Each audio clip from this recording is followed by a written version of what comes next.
Welcome everyone to another episode of the Perry Homes podcast. It's Steve Peterson. I'm the president of Perry Homes, and my lovely co-host Trevor Taylor. Thank you. The director of marketing. I haven't called you the director of construction for. It's been a while now. I got so when we were first doing this, I got all confused and I called Trevor the director of construction forever. So. Anyway, we're super excited today to have Charis with us. She we just say that she runs the place.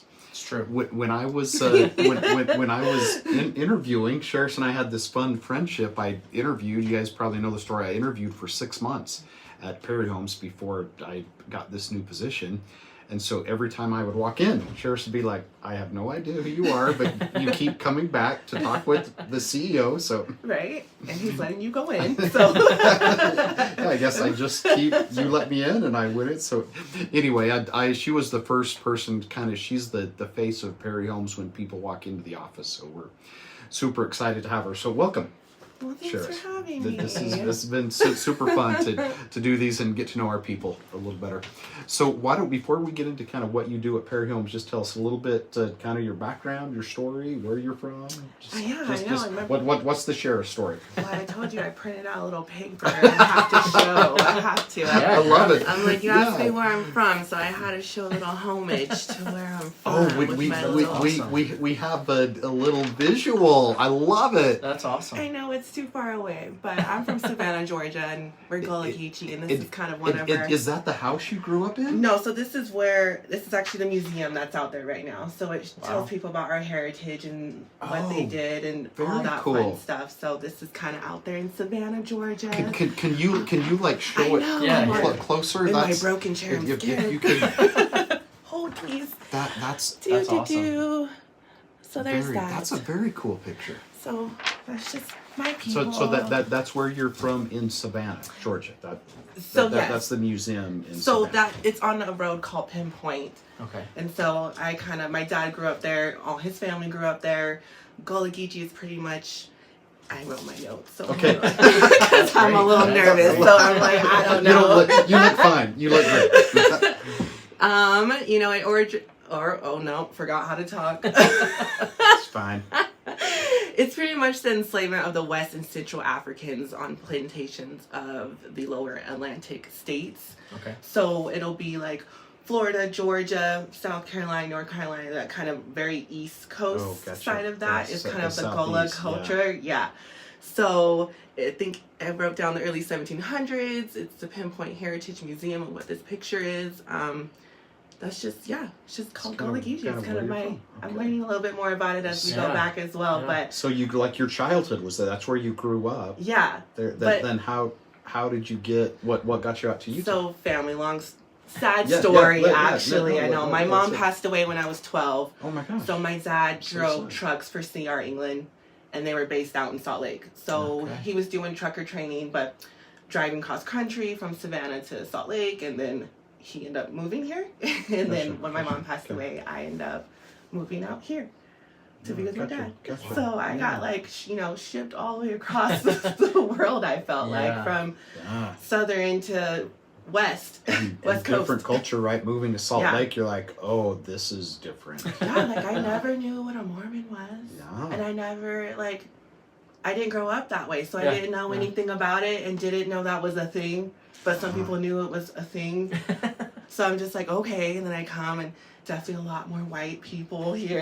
Yeah. That's just what it was. Yeah, I was like one of 3 or 4 in my school when I went to Riverton and Harriman, and definitely diversity. Did you, so you went to, where was your high school? So I went to Riverton for 2 years, and then Harriman... The Silver Wolves or whatever? Riverton Silver Wolves, yes. Okay, yeah.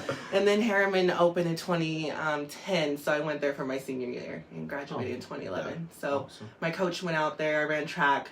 Cool. And did sprints. And so he was like, let's go to the new school where we can, buy all this new awesome merch and gear and start a new thing. And I'm like, all right, let's go. So divided between, Bingham and I think maybe West Jordan and Riverton, so all of us didn't go, so it kind of was like, we're fighting each other, but it was good.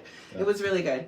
It was so fun. And you were the first graduating class. Yeah, Is that right? of that school. So that was awesome. fun. That's why I was like, I want to go be the first graduating class of a new high school. It's fresh and new. So great. I love it. Get some medals and some records set on the board for our school for stuff. So how was track? Did you love doing track in high school? I loved it. I did the 100 meters, 200 meters, and the 400 and the 4x4 meter. Sprinter. Okay. Yeah. So I did that in high school, and my senior year I won first in all my events other than the relay because I was beat. You have to run them twice. Sure. Qualifying, by the time you and get then there, and it was always at BYU, which they have a great field and stadium, so it was always fun to always just know that state's always going to be at BYU. So that was fun, and got a full ride scholarship to SUU, and then didn't go. So you were a rock star. You got a full ride to SUU? Yeah, that's the one I chose. It was either UVU or SUU, and I kind of just wanted to get out of the Valley area. Yeah. Don't feel like Lehigh's a fit for me either. So I was like, pretty conservative. Let's go more south. Yeah. So strange events happened. I had to write an essay to get in for something, and I'm like, I don't want to do that. Isn't it funny when you're in high school, right? You're in that high school brain. You're like, I don't want to write an essay. I don't want to. Yeah, I don't want to. I just graduated. I did all the things. Yeah. I've already do more things. I've already done all my homework. Yeah. Yeah. Now I want to just party and have fun. Wait, so I want to go back. So when you say you won first, like you won the state championship. Yeah, for I guess like 5A. I guess there's different things now, so I don't know what they rank anymore. But 5A is one of the biggest. That was schools. the biggest 13, 12 years ago. Now I think it's like 6 I think they now have 6. Yeah. Back so then. So you were at some of the biggest high schools and you won the state. Yeah. Wow. So it was fun. And it was, they gave me the little bullets from the starter guns they do. Cool. Because the guy's the same dude from all the others. And I went to state since I was in 9th grade where I could go to state. Yeah. So, and I was like tag on with like some relays and stuff. And then finally got into the group because my coach was amazing. It was Jake Garlick. This, you were awesome. Way to go, Jake. You were such a cool dude. I need to meet up with you and have lunch or something. But he was awesome coach. Knew that I was not different, but not the typical. Yeah. I don't know. Yeah, nice, sure. Sweet. Sweet-spoken girl. Just not born and raised in Utah, right? Yeah, right. Definitely. A whole different background story. Yeah. The origin story. We'll call it. Yeah. There you go. What is your origin story? And now I'm on the run.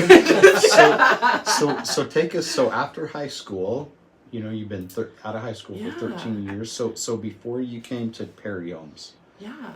So I lived in San Diego for a year.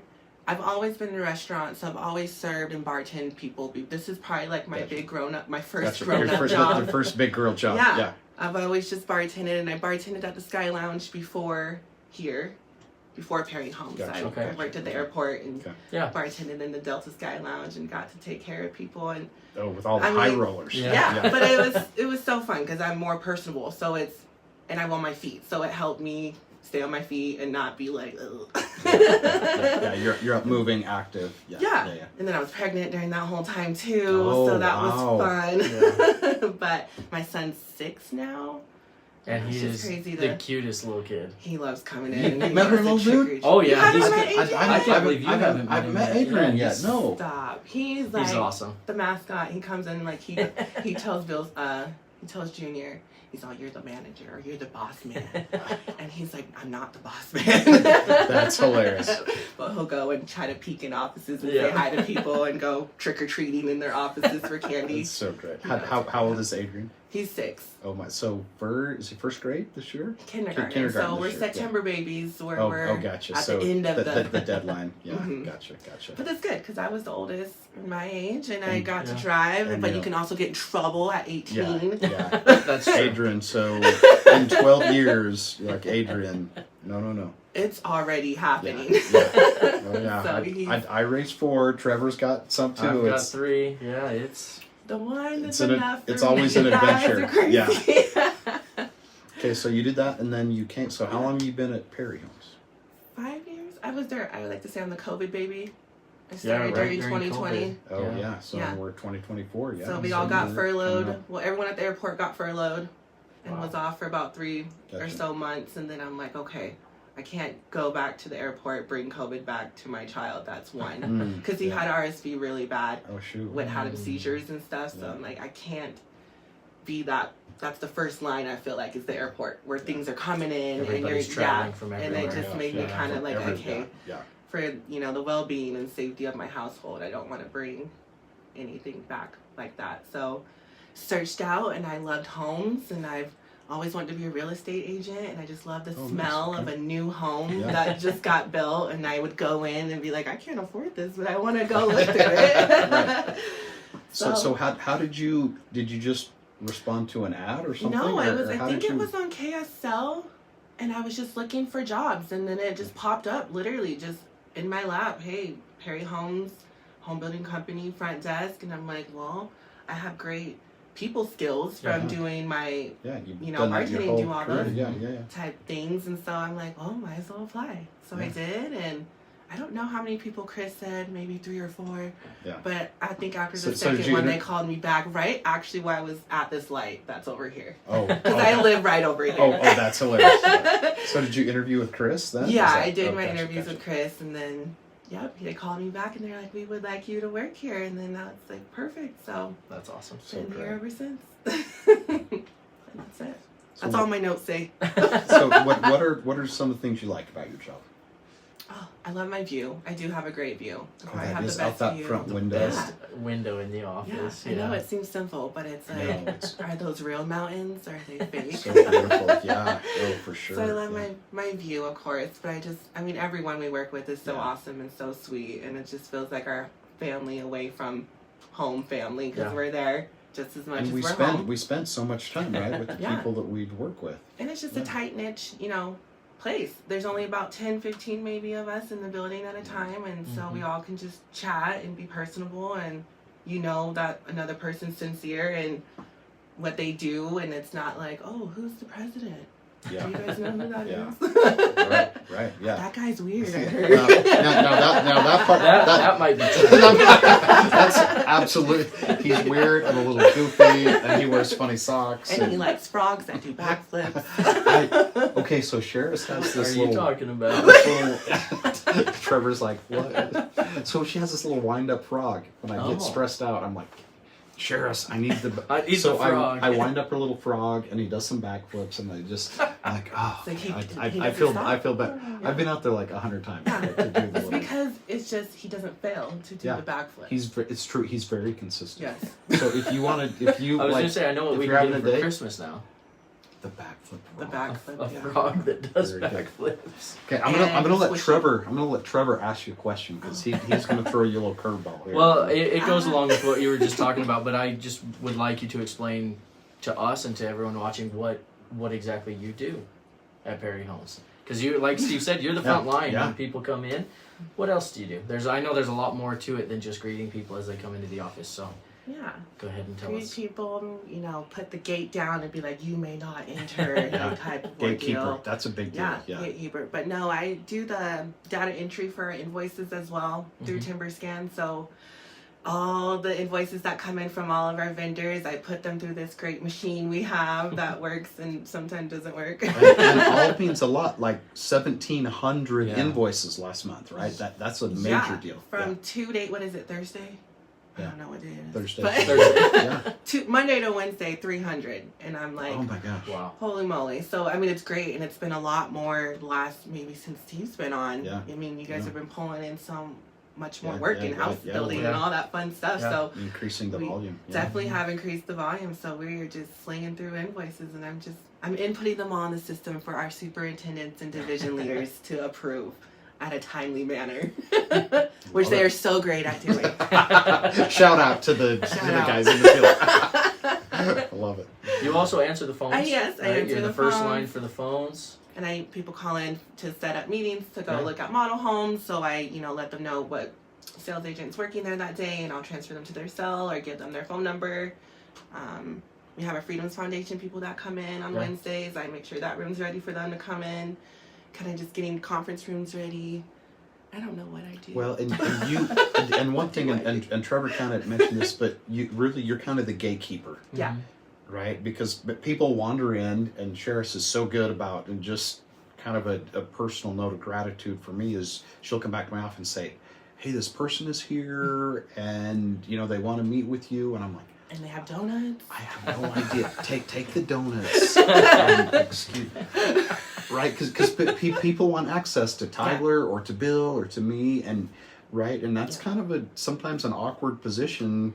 You don't know if they know it, because they all kind of pretend like, oh, hey, I'm here to see Steve. Yeah. And I'm like, I have no idea who that is. They're so you kind of have to be that person. But then other times it's like, oh, yeah, it's Trevor. Yeah, have him come back. So yeah, I mean, we have our certain groups of people who are like kind of our high ballers, the rollers. I don't know. The high rollers, and then we have we're not like we treat each other that way. I just meant like but just people that know us. Yeah.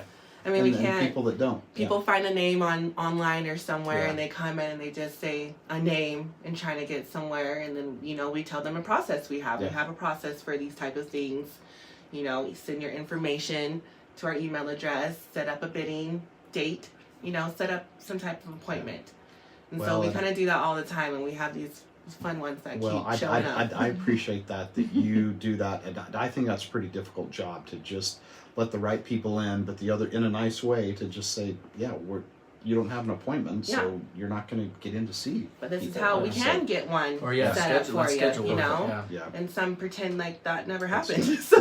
Well, you're really good at your job. We really appreciate that. Well, and to follow up with that, I know that your phone calls, and sometimes the people that come in aren't always the friendliest and the happiest, and you do a really good job at handling them and handling escalated situations where people are upset, people are frustrated, and I know that can weigh down on people to deal with that. But I did want to ask the other side of that, if you could maybe tell us about an experience you've had with a really nice person, a really good home buyer that's called in, or someone really nice that stopped in, as opposed to someone that has been a little upset. No, I feel like we have more that are not upset. Or sorry, we have more that are happy than not upset. My words got all twangled. They are happy people. But no, I mean, there's a lot. I can't really point out one. We'll have people call in, they have a problem. They just want to vent for the most time. And this is not saying there's just like a warranty problem or something very simple. They just want to vent. And that's really all they want to do. Yeah. And then I just listen, and they're like, thank you so much for listening. And then I give them the steps of doing it. And I feel like that's a great phone call, because sometimes people just need a vent. And it's not always about 100%. The good things. People want to feel things. People want to feel heard. They just want to feel heard, exactly. And you provide that. Yeah. So that's really meaningful. Then I just move them on to the next step. But I mean, love it. We get good calls all the time, and people are very polite, and they just say, hey, how do I get this done? And I help them figure out how to get that done, and they're just very kind about it. I don't think recently I've had anyone get unhinged on me. Oh, good stuff. Because I try to just, smooth it over. Just be like, I'm the receptionist. I did not build your home. I can definitely. That was Lance. I know. Let me give you his cell phone. No, but we definitely, we don't harass our supers or division leaders with that either. We, what is that? When you go through the different levels. I forgot the word. Yeah, just the escalation or something. Filter. Filtered out. Yep. We filter through people. So and I'm not saying there's always a problem. Yeah. It's just there's not. People are always kind. I don't know. Oh, good. And if they're not, good. Then I put them on hold and let them sit on hold for a second while I, rethink about my decisions of what I'm going to say. But I'm sorry, I don't feel like I'm answering the question. No, that's exactly it. I mean, we have nice people that call in, or even come in and they, want to talk to Brandon, and they'll sit and chat with me for a while, knowing they didn't have an appointment, but he's willing to chat with them, but he just, they need to wait for a moment. Yeah. But they're very kind, and I love Perry Homes. I've built multiple homes with them. I just have this one thing, and I know Brandon can help me, and he can. And I mean, that's the one thing I learned is everyone is working to make sure these homes are, this is a big investment in people's lives. And they spend a lot of their time and their money to save up to make this big investment. And the biggest of their lives sometimes. Of their lives, yeah. And they want it to be perfect, which you can't be mad about, but you also have to understand on a new build, it's going to take some time. Yeah.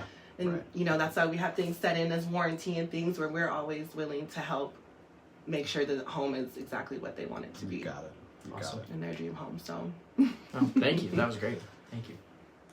I think we just have one more question for you. Okay. The last question that we ask everyone that comes on, and it is, why should someone buy a Perry home? Why do you think someone should buy a Perry home? There's so many reasons. It kind of goes back into what we just talked about. I mean, we are small, and I know everyone personally, and I know everyone tries their hardest to fix a problem, to make sure that this is, no one's perfect, but to make sure it's to those higher standards that we hold for, our name and our company. And Bill's so awesome, and I mean, I don't know. I feel not. I get so nervous talking, but they're also so great. I think you actually went down to the core of that issue, which is that when you build a home, there are going to be problems. Right. And Charis, I think maybe without realizing the importance of what you said, when there's problems, we fix them. Yeah. Right? And you immediately went to Bill. If we have a major problem, we're going to get Bill involved, right? And what I love was we do the right thing. Mm-hmm. Meaning we fix the homes, whether it's a small problem or a big problem. And I think you were able to kind of key into that is we fix the problems on the homes. Yeah. And I think that's really the heart of it. And why should someone buy a Perry home? Yeah. We fix the problems. Not saying we don't have problems, but everyone has problems. So well, and you know what? We have problems on every house. Yeah. And that's what our guys in the field, like you mentioned, our guys are really great at fixing those. And then if it goes to the division managers, they're good at solving those. So. Yeah. And you mentioned that everybody's doing their best. Everyone cares. Yeah. And I think that leads to fixing those problems even better. So I mean, every phone call, every email, someone is responding immediately. Yeah. So it's not like you're calling in and you're on hold and you're waiting, or you don't get a response. It's like people are calling in to me and trying to get in contact with someone, and I'll write a sticky note or I'll transfer it over. But I let people know, leave a voicemail, they will get back to you. Or if I do see them, I'll let them know, hey, this so and so came in, or someone's looking for you, and they're good at getting back to you. I mean, everyone cares about their jobs, and they care about people's investment that they put all their money and time into. So it's just making this dream home for people in our awesome little subdivisions we have. Yeah, thank you. And we love having you as the face of our company. You're the first person that people see when they walk in, first person they talk to when they call. And you do a great job. So that's so sweet. Thank you for coming in. And you were here's how you were perfect today is you were just yourself. Yeah. Okay. So I said I was a cow in headlights. I'm just gonna top it over. Just gonna fall out right there. And when people watch this, they'll get a sense of your energy and your sense of humor, right? So that's what we try to do is just we want people to be themselves, because we know and care about you, and it's fun. So now that people in the field that might not see you that often, we'll get kind of see how that. So. Well, this was just the test one, right? Anyway. Yeah. This is just the warm up. This is just the warm up, so we get to do the real one after. I'm ready for that. Well, anyway, thank you for coming in. Thank you guys for having me. Yeah. Very nice. And thanks for tuning in to another episode of the Perry Homes Podcast. Have a great weekend.